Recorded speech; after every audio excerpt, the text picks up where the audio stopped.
بسم اللہ الرحمن الرحیم۔ جی دوستوں، آج آپ کے سامنے حضرت ابو ذر غفاری کے قبول اسلام کا واقعہ پیش کرنے جا رہا ہوں۔ حضرت ابو ذر غفاری رضی اللہ تعالیٰ عنہ مشہور صحابی ہیں، جو بعد میں بڑے زاہدوں اور بڑے علماء میں سے ہوئے۔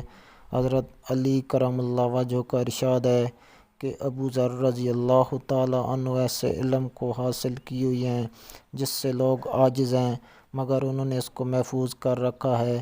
جب ان کو حضور اقدس صلی اللہ علیہ وسلم کے نبوت کی پہلی خبر پہنچی تو انہوں نے اپنے بھائی کو حالات کی تحقیق کے واسطے مکہ بھیجا کہ جو شخص یہ دعویٰ کرتا ہے کہ میرے پاس وحی آتی ہے اور آسمان کی خبریں آتی ہیں، اس کے حالات معلوم کریں اور اس کے کلام کو غور سے سنیں۔ وہ مکہ مکرمہ آئے اور حالات معلوم کرنے کے بعد اپنے بھائی سے جا کر کہا، میں نے ان کو اچھی عادتوں اور عمدہ اخلاق کا حکم کرتے دیکھا اور ایک ایسا کلام سنا جو نہ شعر ہے نہ کاہنوں کا کلام ہے۔ ابو ذر رضی اللہ تعالیٰ عنہ کی اس مجمع بات سے تشفی نہ ہوئی تو خود سامان سفر باندھا اور مکہ پہنچے اور سیدھے مسجد حرام میں گئے۔ حضور اکرم صلی اللہ علیہ وسلم کو پہچانتے نہیں تھے اور کسی سے پوچھنا مصلحت کے خلاف سمجھا۔ شام تک اسی حال میں رہے۔ شام کو حضرت علی کرم اللہ وجہ نے دیکھا کہ ایک پردیسی مسافر ہے۔ مسافروں کی، غریبوں کی، پردیسیوں کی خبر گیری اور ان کی ضرورتوں کو پورا کرنا ان حضرات کی گھٹی میں پڑا ہوا تھا، اسی لیے ان کو اپنے گھر لے آئے، میزبانی فرمائی، لیکن اس کے پوچھنے کی کچھ ضرورت نہ سمجھی کہ کون ہو، کیوں آئے ہو۔ مسافر نے بھی کچھ ظاہر نہ کیا۔ صبح کو پھر مسجد آ گئے اور دن بھر اسی حال میں گزرا کہ خود پتہ نہ چلا اور دریافت کسی سے کیا نہیں۔ غالباً اس کی وجہ یہ ہوگی کہ حضور اکرم صلی اللہ علیہ وسلم کے ساتھ دشمنی کے قصے بہت مشہور تھے۔ آپ کو اور آپ کے ملنے والوں کو ہر طرح کی تکلیفیں دی جاتی تھیں۔ ان کو خیال ہوا کہ صحیح حال معلوم نہیں ہوگا اور بدگمانی کی وجہ سے مفت کی تکلیف علیحدہ رہی۔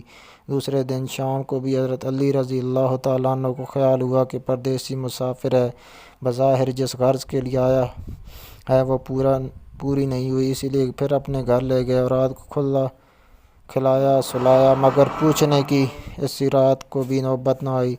تیسری رات کو پھر یہی صورت ہوئی۔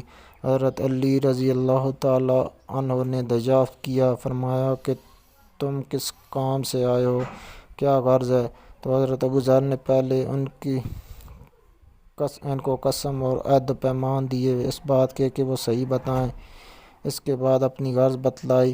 حضرت علی کرم اللہ وجہ نے فرمایا، بے شک اللہ کے رسول ہیں اور صبح کو میں جب جاؤں گا تو تم میرے ساتھ چلنا، میں وہاں تک پہنچا دوں گا، لیکن مخالفت کا زور ہے، اس لیے راستے میں اگر مجھے کوئی شخص ایسا ملا جس سے میرے ساتھ چلنے کی وجہ سے تم پر کوئی اندیشہ ہو تو میں پیشاب کرنے لگوں گا یا اپنا جوتا درست کرنے لگوں گا۔ تم سیدھے چلنا، میرے ساتھ ٹھہرنا نہیں، جس کی وجہ سے تمہارا میرے ساتھ ہونا معلوم نہ ہو۔ چنانچہ صبح کو حضرت علی کرم اللہ وجہ کے پیچھے حضور اکرم صلی اللہ علیہ وسلم کی خدمت میں پہنچے۔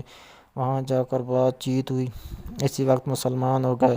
حضور اقدس صلی اللہ علیہ وسلم نے ان کی تکلیف کے خیال سے فرمایا کہ اپنے اسلام کو ابھی ظاہر نہ کرنا، چپکے سے اپنی قوم میں چلے جاؤ، جب ہمارا غلبہ ہو جائے اس وقت چلے آنا۔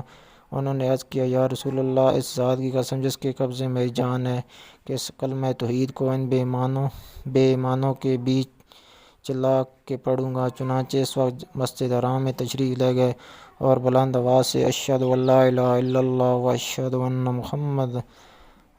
محمد رسول اللہ پڑھا۔